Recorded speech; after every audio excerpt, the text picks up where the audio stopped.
So this video goes to whoever has an abnormal sensation in the skin, such as tingling, pricking, burning, or numbness, yeah, like around your skin, yeah. It can happen in the feet, it can happen in the hands.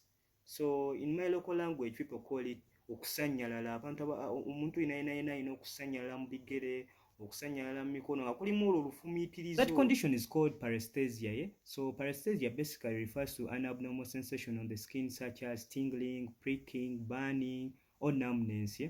So paresthesia often feels like pins, needles, and it can occur on any part of the body. Like it's very common in the hands, feet, arms, or legs, yeah? So what are the causes of paresthesia, yeah? Like, as you know, that paresthesia is a very common condition, yeah? Like it has occurred to most of us, yeah? So what are the causes of paresthesia? What leads to paresthesia? So first we're going to talk about the temporary paresthesia. So temporary paresthesia is usually caused by pressure on the nerve, yeah, such as when you sit with your legs crossed for too long, or when you fall asleep on your arm. So this goes away when the pressure is relieved, yeah. So we can also talk about chronic paresthesia. So chronic paresthesia can be a symptom of an underlying medical condition such as nerve damage. So this one comes from diabetes, injuries, and many more, yeah? So we can also talk about multiple sclerosis, we can talk about stroke, we can talk about tumors, carpal tunnel syndrome. We can also talk about vitamin deficiency. Like the most common vitamin deficiency that leads to paresthesia is vitamin B12, yeah. So we can also talk about certain medication, yeah. So there are certain medications that can lead to paresthesia. So what are the symptoms that you might be having paresthesia? So these signs and symptoms are very common, yeah? Like if you have chronic or this normal paresthesia, yeah? So the first one is tingling.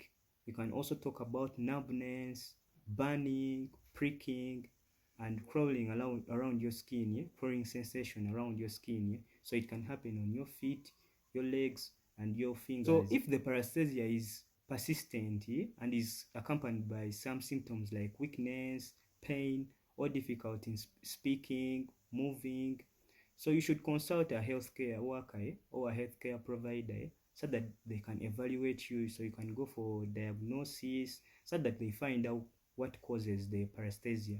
So there is also some treatment which you can get from the healthcare workers, yeah? So what can you do in case you get paresthesia when you're at home, yeah? So it can happen to you when you're in your bed sleeping, or when you're seated in some area for a long period of time. So the first thing which you can do is adjusting your position. So if it is caused by pressure, yeah, on the nerve, yeah, so which comes from like sitting in one place for a long period of time, lying on one position for a long period of time, so you should shift position, yeah. You should also stand up, do some gentle stretching, yeah, to relieve that pressure, yeah. You can also improve your blood saturation. So this is done through exercises, like you can do some light activities like walking, yoga, or swimming, yeah. So you can also do some stretching, some massage, yeah? So that one can also help you relieve some paresthesia, yeah? So we can also talk about maintaining a proper ergonomic setup. So that one is also helpful when you get some paresthesia. So you can also talk about staying hydrated. Like one time I told you should take something like 8 cups of water per day. So that's like 1 liter, yeah? So we can also talk about improving your diet, yeah? So in case you take foods which are not rich in vitamin B12, you should improve your diet such that you can take foods rich in vitamin B, vitamin B6, vitamin B12. So that one can also help you. So if you take some balanced diet, it's very important. So you can also do some warm compress, yeah? So you can compress those muscles, yeah? Those tight muscles, so that the blood flows, yeah? So you can also talk about taking frequent breaks if you have repetitive activities, yeah? So that one is very important. So most it like happens to these people who sit on computers for a long period of time, like those people who have those jobs which require you being seated in one position for a long period of time. You should take some short breaks, yeah? So you should take a break like for 5 minutes. So that thing is very important for you, yeah? So if you have chronic consistent paresthesia, you should go to hospital so that they can check you up, and so that they can find out what causes that paresthesia, what causes that chronic paresthesia, yeah? So you can receive treatment for the paresthesia from the hospital. So thank you very much. I remain Mujib.